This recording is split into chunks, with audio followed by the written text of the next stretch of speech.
Hello everybody, I'm Krishna Abhishek and you're watching the Kapil Sharma Show. Subscribe to Live Comedy and hit the bell icon.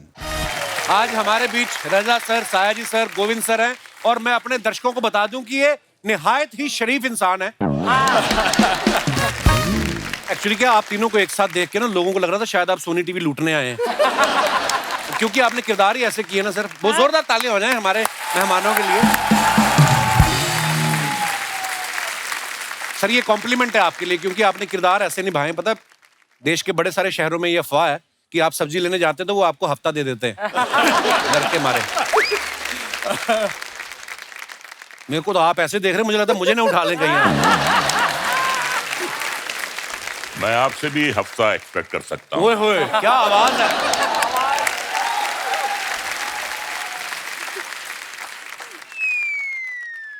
कुछ नहीं, वैसे आइए। बोलने में डर लगता है इनके सामने। रजा मुराद साहब हमारे शो पे पहले भी आ चुके हैं। गोविंद सर और सायाजी सर पहली बार आए हैं। सर आपने इतनी देर कैसे लगा दी? आपको किसी लेडी डॉन का फोन तो नहीं आया था मेरे इलाके में नहीं आना?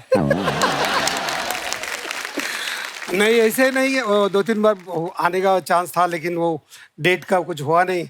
और मैं तो देखता था हमेशा, कभी तो मौका मिलेगा तो अभी आया। सर हमारा सौभाग्य है, हम आपके बड़े फैन हैं। या। अच्छा आप सब जानते हैं रजा मुराद साहब की आवाज कितनी भारी भरकम है। सर आप जब कोई फिल्म में काम करते हैं तो दूसरे कलाकार जो होते हैं स्टूडियो में जाके अपना बेस बढ़वाते हैं या आपको बोलते हैं कि आप अपना थोड़ा कम करो? कभी किसी ने बोला है? कपिल प्रॉब्लम क्या होती है, ओहो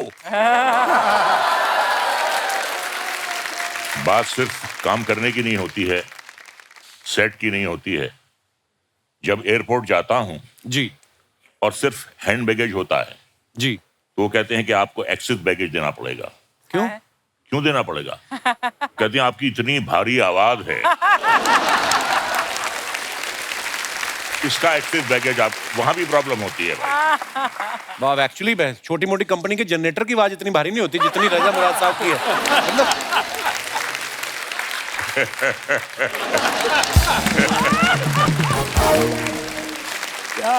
अच्छा इनकी आवाज, इनकी पर्सनालिटी, मर्दाना पर्सनालिटी ऐसी है ना, इसलिए इनको विज्ञापन भी ताकत बढ़ाने वाले मिलते हैं, है ना, कि घुटनों में ताकत के लिए लगाए प्रचंड मलहम।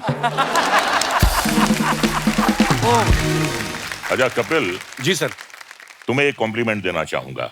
जी सर। आज तक जितने भी मिमिक्री आर्टिस्ट हैं जो मेरी आवाज निकालने की कोशिश करते हैं जी, सबसे अच्छी मेरी आवाज तुम निकालते। अरे सर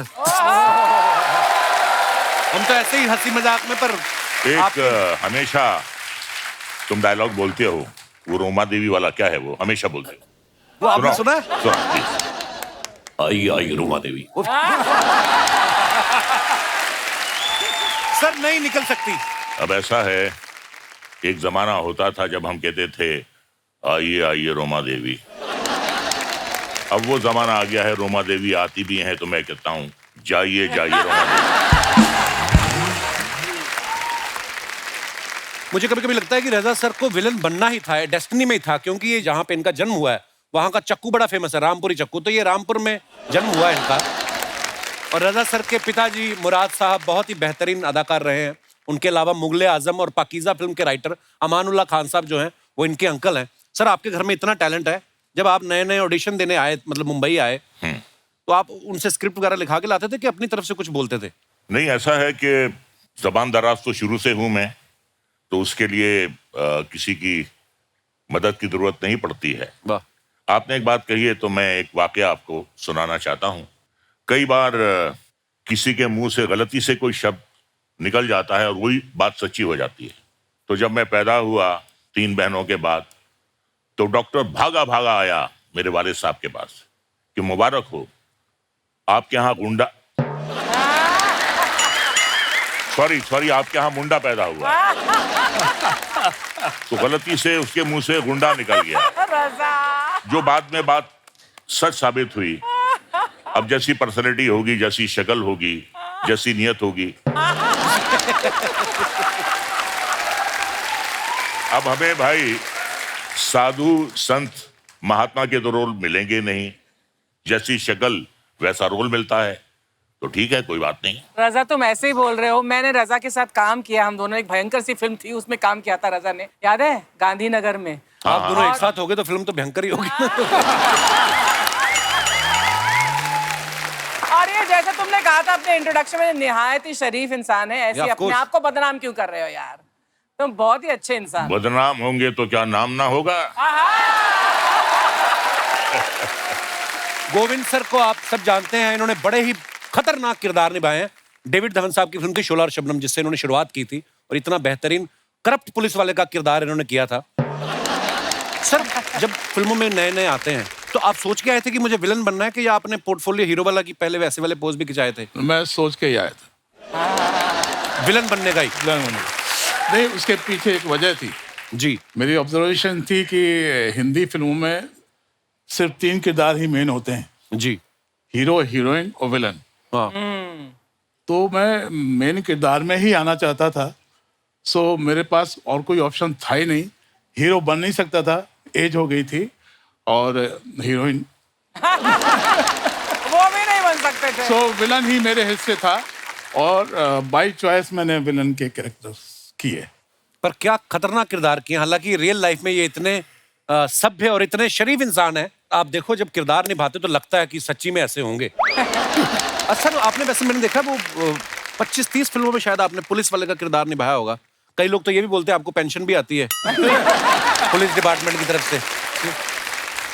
कभी आपके घर वालों ने कहा नहीं कि टेम्पररी पुलिस वाले बनने से अच्छा, मैंने सुना आप पढ़ाई में भी बहुत अच्छे थे आप, जी तो घर वालों ने कहा नहीं कि असली पुलिस वाले बनो आप? पुलिस वाला तो नहीं, लेकिन मैं चाहता था कि अपनी लाइफ में कुछ बड़ा आदमी बनूं।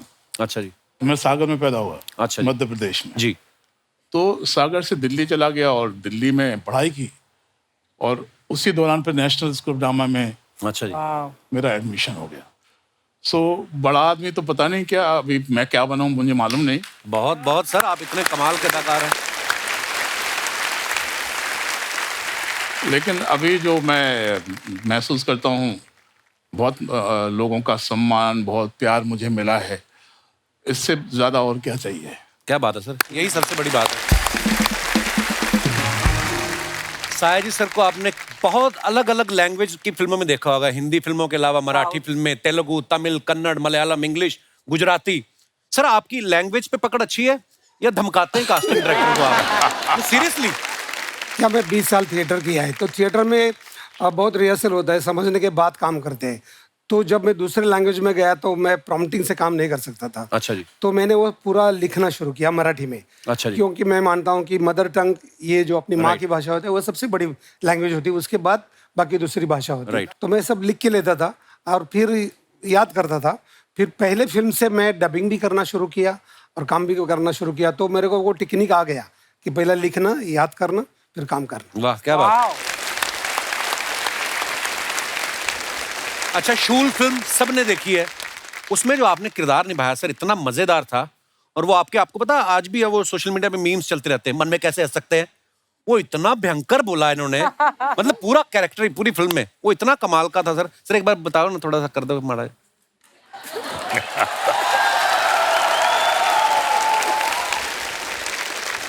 ऐसा करो, हंस के दिखाओ, मैं हंस के दिखाओ, मन में मन में हंस के दिखाओ, दिखाओ मन में।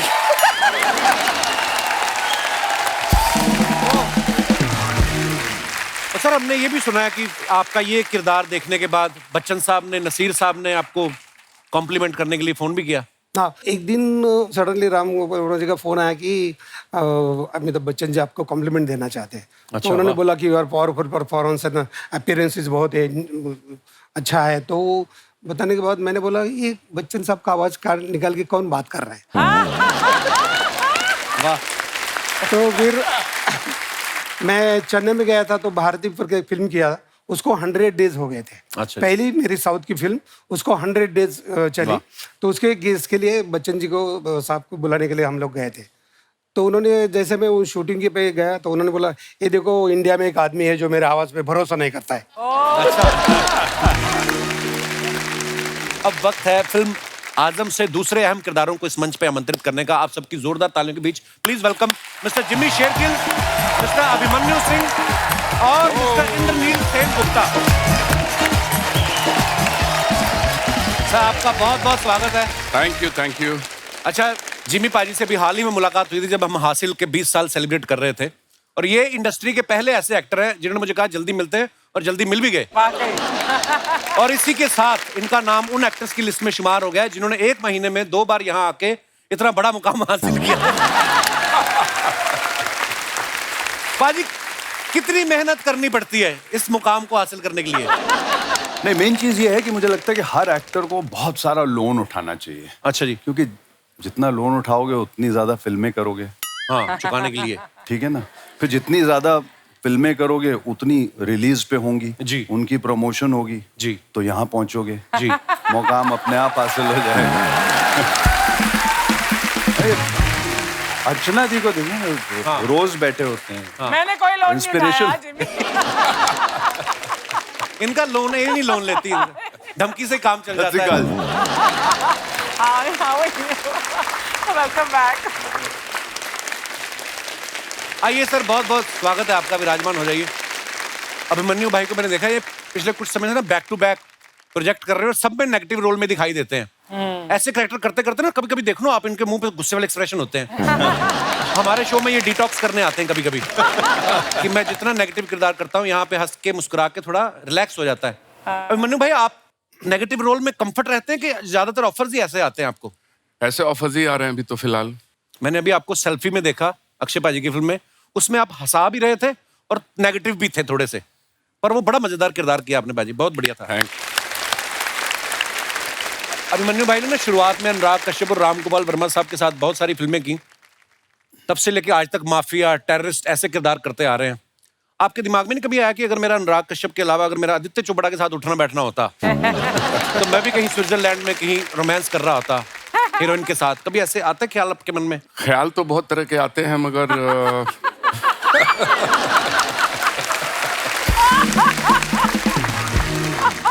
क्या है, I am not dying tomorrow.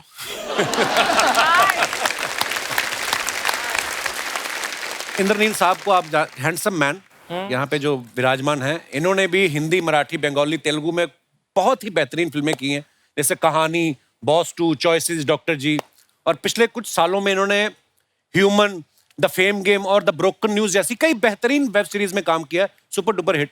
और आज ये हमारे शो पे पहली बार आए। आज आपको लगता है कि आज आपकी मेहनत सफल हो गई? ये बताना बहुत ज़रूरी है कि एक्चुअली मुझे ऐसा फील हुआ। मैं आपको बताऊं, मैं काफ़ी प्राचीन हूँ, काफ़ी टाइम से हूँ इंडस्ट्री में। जी जी। और जब मैं मॉडलिंग करता था, जब मैं जवान हुआ करता था, तब एक शो आया करता था, movers and shakers, Shekhar Suman ji करते थे। जी जी। तब मैं देखता था और मुझे लगता था जब मैं यहाँ जाऊँगा ना, तब मुझे लगेगा कि मैं पहुँच गया हूँ किसी मुकाम पर। वो तो हुआ नहीं, उम्र हो गई। अभी का जो वो शो है ना, जो the show which establish as an actor, वो कपिल शर्मा। अरे सर, शुक्रिया आपके प्यार के लिए। लव यू भाई, शुक्रिया आपने इतनी मोहब्बत देते। Thank you. For more updates, subscribe to our channel, click the show links and enjoy watching the videos.